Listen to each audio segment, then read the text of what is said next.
Klasifikasi supervised diawali dengan mempersiapkan terlebih dahulu bahan-bahan yang akan digunakan untuk proses klasifikasi. Yang pertama adalah citra lensa 8 yang akan kita klasifikasikan, dan yang kedua adalah peta penggunaan lahan yang akan dijadikan acuan pada saat pembuatan ROI. Selanjutnya, langkah pertama yang harus dilakukan adalah melakukan cropping citra lensa 8 pada area yang sesuai dengan peta penggunaan lahan yang telah kita pilih. Kemarin, kita melakukan cropping secara imagery. Kali ini, kita akan melakukan cropping menggunakan nilai-nilai koordinat batas atas dan batas bawah sesuai dengan yang dimiliki oleh peta penggunaan lahan.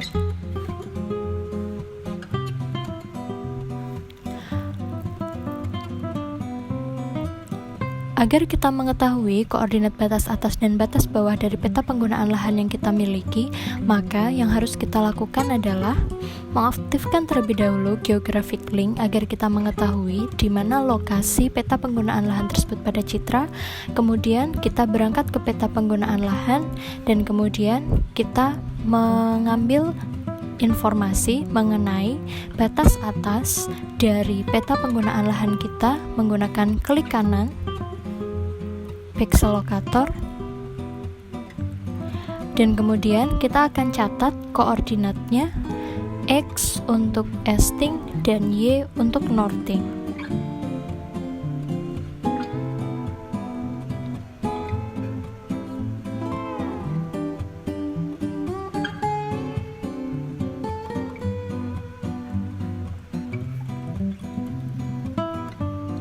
Selanjutnya, kita bergeser ke pojok kanan bawah untuk mencatat koordinat tepi bawah dari peta penggunaan lahan yang kita miliki.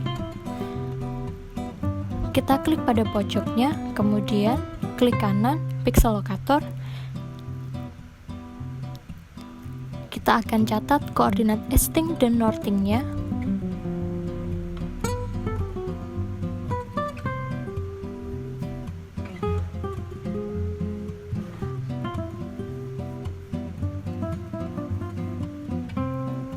Dan selanjutnya kita akan kembali ke menu untuk melakukan cropping pada citra.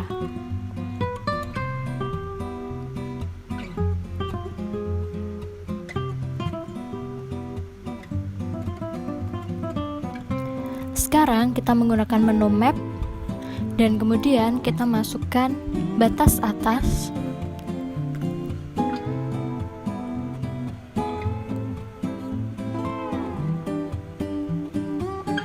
dan batas bawah,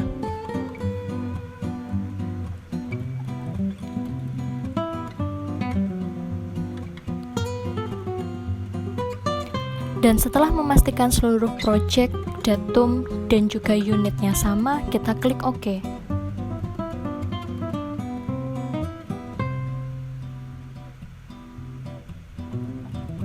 Jangan lupa melakukan juga koreksi radiometri sesuai dengan nilai normal dari citra lensa 8, yaitu nilai minimum 0 dan nilai maksimum 65535. Jangan lupa mengganti data type-nya menjadi unsigned integer sesuai dengan tipe data dari lensa 8, dan kemudian kita bisa mendefinisikan lokasi penyimpanan file hasil cropping tersebut.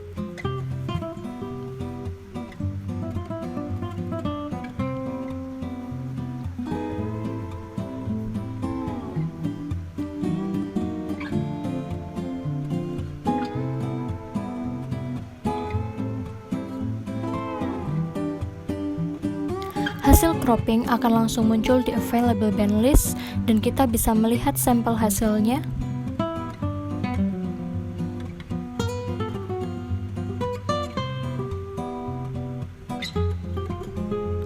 Dan kini citra sudah memiliki ukuran yang sama dengan peta penggunaan lahan yang kita miliki.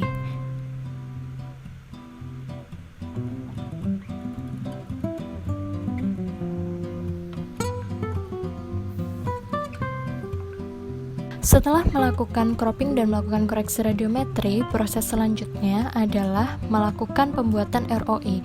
Untuk memudahkan pembuatan ROI, maka kita harus menampilkan satu lagi tampilan yang sama citra yang telah kita cropping dan kemudian mengaktifkan geographic link untuk membuat kedua citra dan juga peta penggunaan lahannya saling terintegrasi.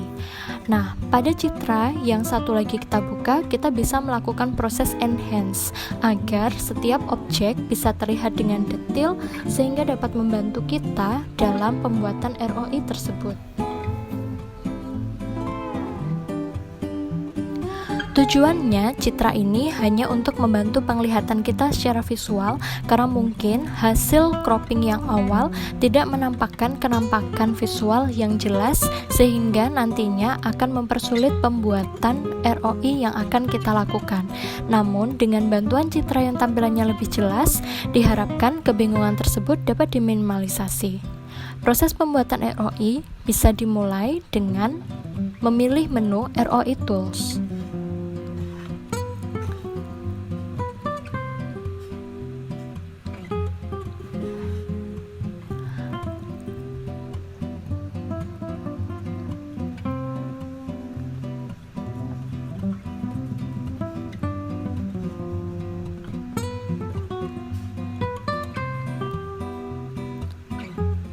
Untuk region name, kita bisa memasukkan nama dari objek yang akan kita definisikan tersebut.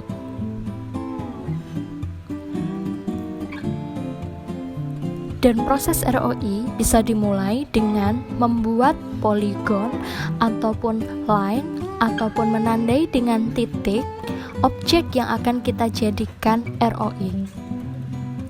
Di sini untuk waduk danau kita akan menggunakan tipe bentuk polyline.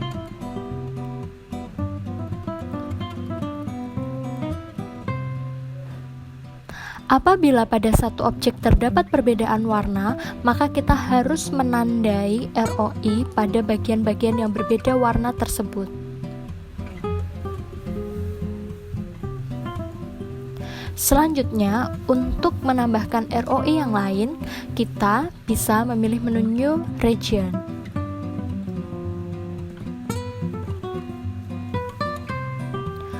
ROI type-nya pun bisa kita ganti sesuai dengan keperluannya. Apakah akan menggunakan polyline, polygon, ataupun titik.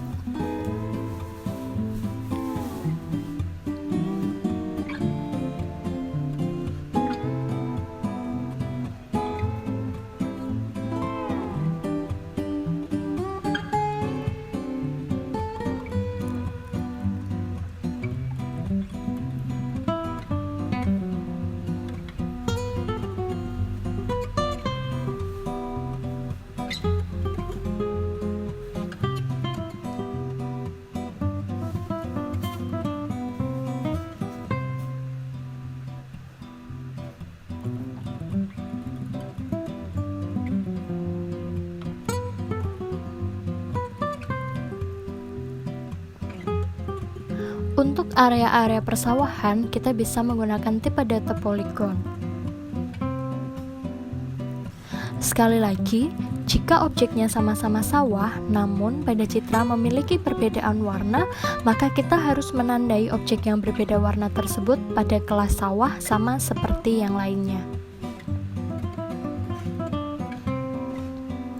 Usahakan ROI dibuat sedetail mungkin dan juga dibuat selengkap mungkin tersebar merata pada seluruh area yang memang merupakan objek tersebut, sehingga hasil klasifikasinya nanti dapat sesuai dengan kondisi asli di lapangan.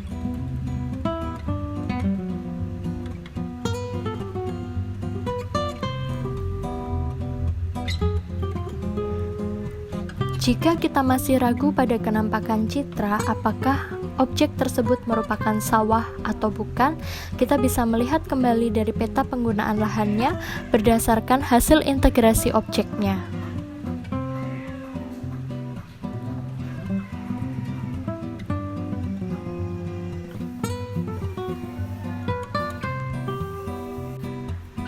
Dalam pembuatan ROI, kita harus betul-betul jeli dan mengamati peta penggunaan lahan yang kita jadikan acuan untuk pembuatan ROI.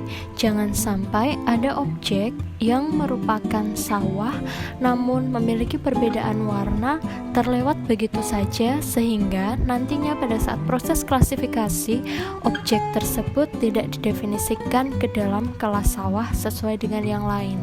Begitu pula dengan objek-objek lain, tidak hanya sawah, namun juga danau, permukiman, lahan terbuka, awan, dan lain-lain yang ada pada peta kita. Selanjutnya, untuk pembuatan ROI pada bagian-bagian yang berbentuk panjangan seperti sungai ataupun jalan ataupun objek-objek lain yang bentuknya merupakan panjangan, maka kita akan mengubah ROI type-nya menjadi polyline. Hal ini dilakukan agar pembuatan ROI bisa tepat sasaran sepanjang objek yang memang akan kita jadikan ROI. Dan software pun dapat mempelajari pola dari objek tersebut, sehingga software dapat mengamati lebih dalam pola objek tersebut untuk nantinya diaplikasikan pada objek-objek lain yang memang satu kelas dengan objek tersebut. Selain itu, kalian juga bisa bayangkan bagaimana sulitnya jika objek yang berbentuk panjangan yang memiliki ukuran sangat kecil harus kita paksakan kita buat ROI-nya dalam bentuk polyline. Tentu saja hal itu mempersulit pekerjaan kita.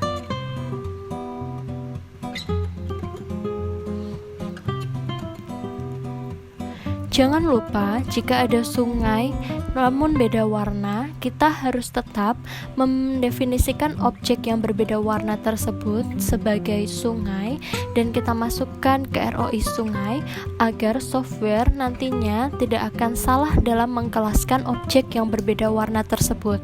Karena sekali lagi, software akan bekerja berdasarkan nilai pixel yang dia amati dari ROI.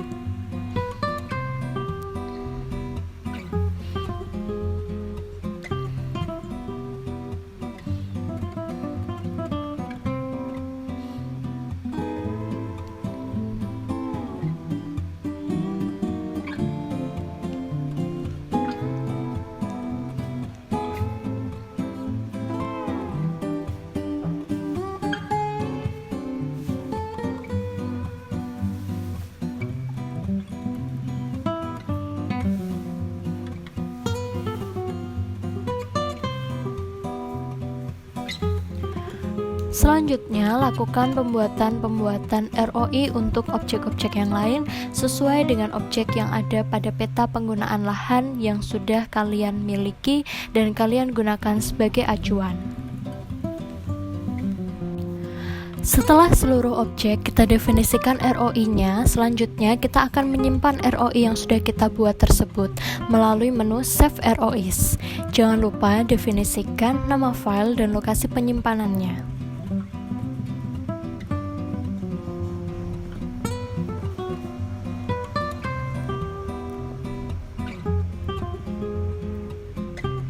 Jika kita sudah menyimpan file ROI tersebut, tutup window yang menampilkan citra bantuan yang telah kita buat.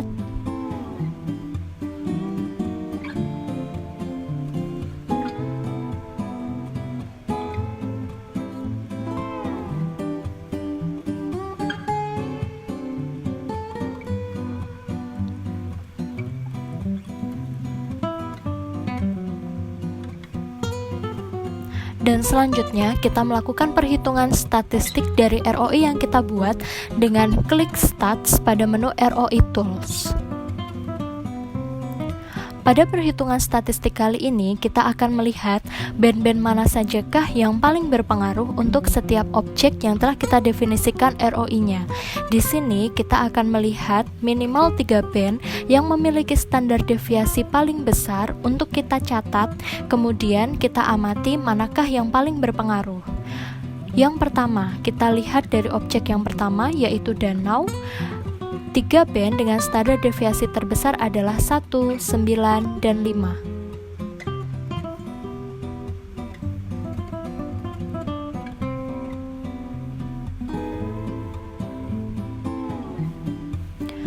Selanjutnya kita bisa lihat untuk yang sawah. Kita lihat berdasarkan standar deviasi, yang paling besar untuk 3 band adalah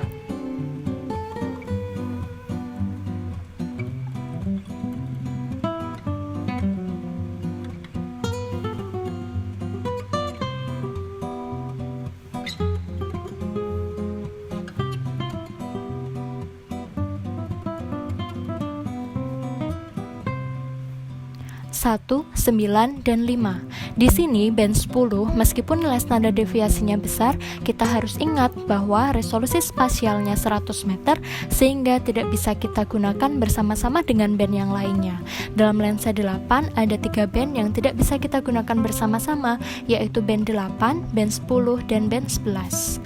Kita lanjutkan untuk seluruh objek yang ada pada ROI tersebut. Jika kita telah selesai untuk mencatat seluruh band pada seluruh ROI yang sudah kita buat, kita dapat close untuk ROI tools-nya. Dan selanjutnya di sini bisa kita amati band yang paling sering muncul untuk kita gunakan dalam proses klasifikasi.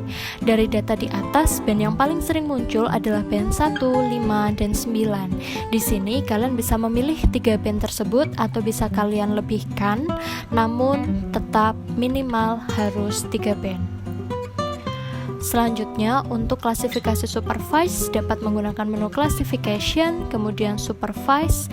Kita ambil citra lensa 8 yang sudah kita cropping, dan di sini kita hanya akan bekerja pada minimal 3 band yang sudah kita pilih sesuai dengan data yang telah kita catat tadi.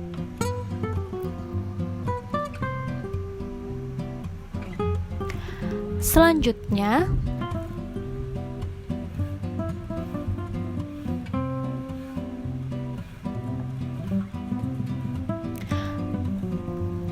kita dapat mendefinisikan lokasi penyimpanan dari file hasil yang akan kita peroleh.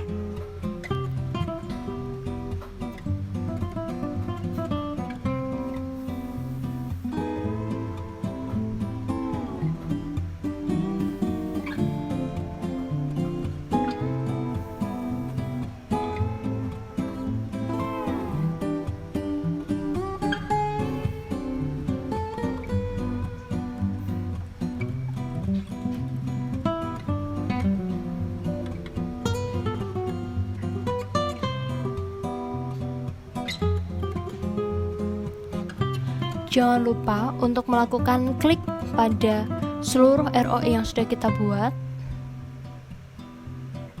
dan hasilnya akan langsung masuk pada available band list, dan kita bisa melihat hasilnya menggunakan load band.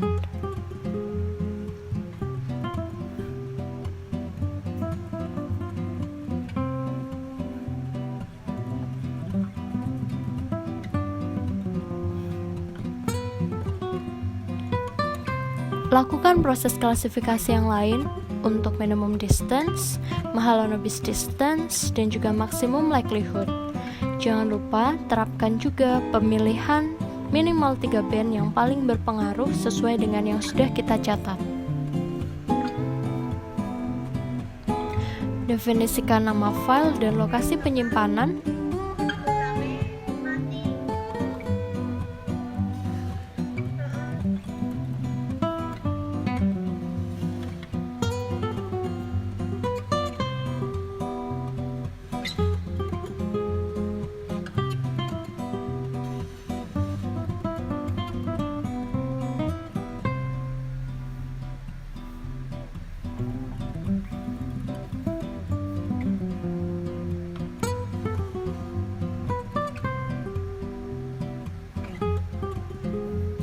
Dan biarkan saja untuk menu-menu yang lainnya sesuai dengan apa yang sudah software definisikan. Jika kalian ingin mengetahui apa pengaruh setiap menu tersebut, kalian bisa membaca NV Manual Guide untuk kalian pahami kembali apa fungsi kalian mengubah-ubah setiap menu yang disediakan oleh software.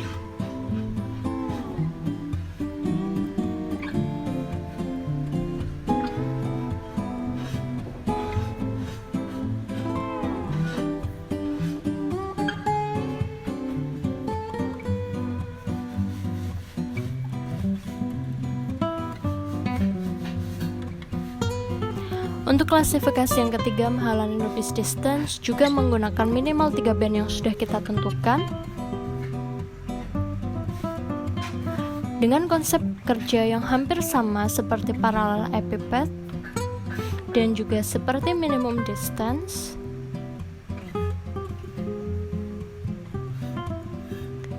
Dan parameter yang dibiarkan sesuai dengan yang software tentukan, maka kita bisa melihat hasil Mahalan Novice Distance seperti pada layar. Di sini kalian bisa mulai mengamati perbedaan antar masing-masing hasil klasifikasi. Yang terakhir, untuk klasifikasi maximum likelihood. Jangan lupa tetap menggunakan minimal 3 band yang sudah kalian pilih berdasarkan data.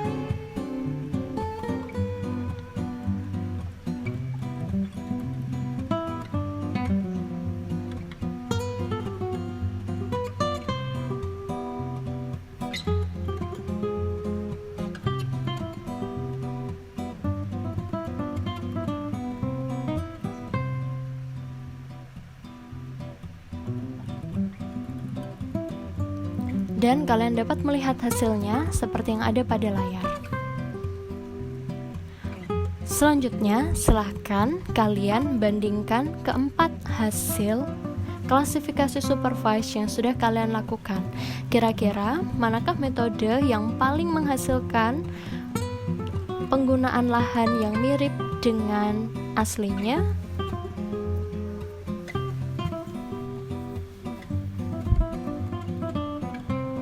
Selamat mencoba!